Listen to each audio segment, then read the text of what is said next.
kita duduk antara dua sujud pun jangan duduk macam anjing. Bagaimana? Cuba kita lihat anak kita, dia telah tunjuk kepada kita yang macam anjing ialah kita kembangkan dua kaki kita dan punggung kita duduk atas lantai. Itu macam anjing. Itu dilarang oleh Nabi. Nah, kalau dah habis perbuatan sujud tadi, sekarang kita akan sambung ke rakaat kedua. Cuba beri perhatian cara dia bangun.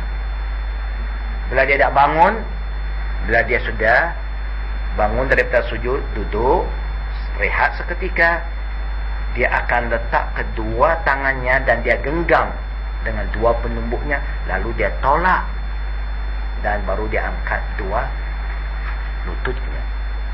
Itu yang paling afdal.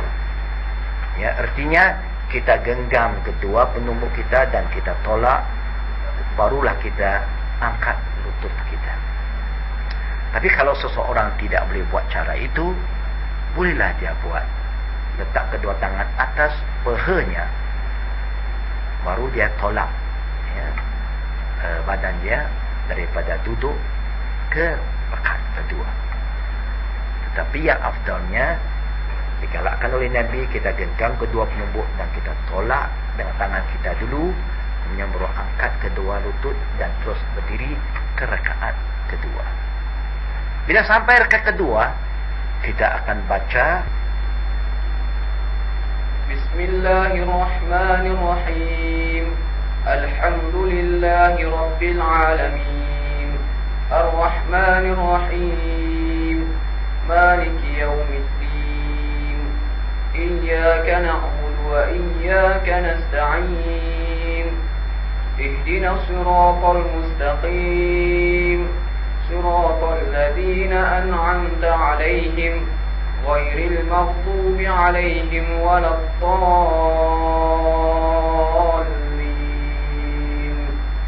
آمين. بسم الله الرحمن الرحيم. قل هو الله أحد الله الصمد lam yalid wa lam yulad wa lam yakul lahu kufuwan ahad. Pertama hanya tanpa iftidah, terus kepada suratul Fatihah.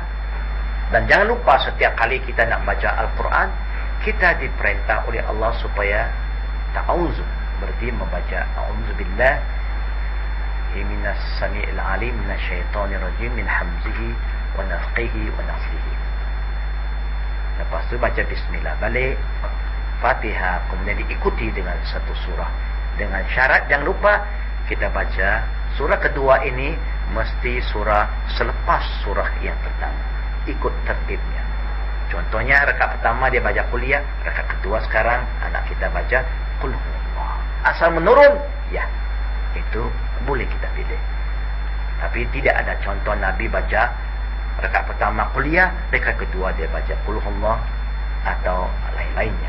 Tetapi pernah contoh ada sebihis rakaat pertama, rakaat kedua kuliah, asal menurun, ya, disilakan. Tapi jangan dari bawah ke atas. Dah habislah bacaan itu, dia akan rukuk seperti mana rukuk yang pertama tadi. Bacaan juga sama, ya, tertibnya juga sama. Lepas itu dia akan bangun iktidal, sama juga sujud, duduk antara dua sujud, sujud balik. Sekarang datanglah tahiyat awal. Kalau dalam tahiyat awal ikut apa yang dilakukan oleh Nabi kita Muhammad SAW, memang dia galakkan kita supaya kaki kanan ditegakkan, kemudian kaki kiri kita ratakan, dan punggung kita duduk atas, ya, kaki kiri, sebagaimana kita lihat anak kita lakukan. Dan selepas kita disuruh baca tahiyat, dan dengarlah apa yang dibaca oleh anak ini adalah tahiyat yang dibaca oleh Nabi kita Muhammad sallallahu alaihi wasallam. At-tahiyatu lillah was-salawatu wa thayyibatu. Assalamu alayka ayyuhan nabiyyu wa rahmatullahi wa barakatuh. Assalamu alayna wa ala ibadillahi as-salihin.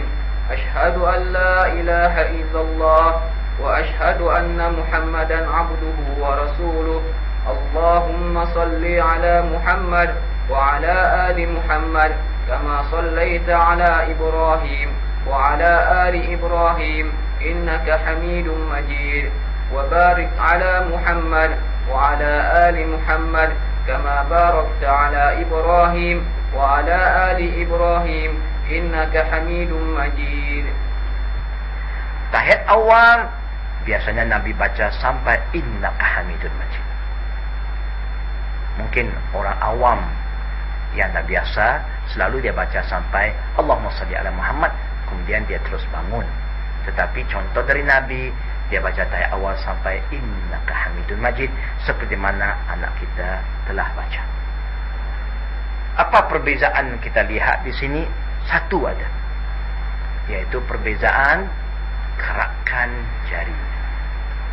Biasanya kita lihat bila kita tahiyat, kita hanya angkat jari telunjuk kita bila sampai kepada syahadat. Tetapi kita lihat anak kita ini, dia akan terus gerak jarinya sewaktu dia baca tasyahud.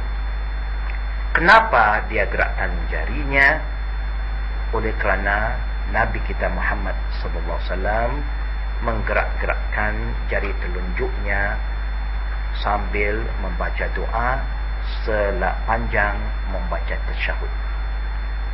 Arti itu adalah satu sunnah dari Nabi kita Muhammad sallallahu alaihi wa alihi wasallam.